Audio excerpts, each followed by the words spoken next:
Tawag. Nagtitak siya, hindi sa nire-reply.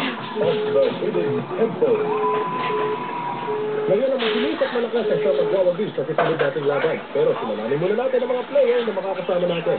Para sa Blue Barracuda, narito si... Ako po si Johnny, 13 years old. At ikaw naman si... Daniel, 13 years old. Okay, mga kaibigan, ang Blue Barracuda! At para sa Silver Snake, ito si... Ako po si Brooke, 12 years old. Okay, at ikaw naman? Terry po, 11 years old. Okay, mga kaibigan, Silver Snake! Mabuti pa siguro, maganda na kayo para sa susunod na game at sasabihin mo naman kung anong mangyayari ngayon dito. Sige, punta na kayo doon. At kayo naman, pwesto na kayo dyan, okay? Pwesto na kayo. Sa mga susunod na laban, magtatagisan ng dalawang team para makuha nilang kwintas ng game. Ang mananalong team ay kakailanganin ng kwintas na ito para protektahan sila laban sa mga kawal sa pagpasok nila sa templo. Dadaan sila sa tatlong pagsubok at ang una ay ang paghahanap sa ginto. Noong panahon ng tinatawag na gold rush, ang kadalasang gamit ng mga nagmimina ay piko, pala, at lubid.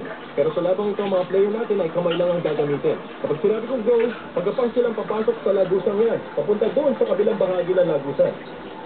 At pagkatapos, kukuha sila ng kahit ilang gintong bato doon at dadalhin yun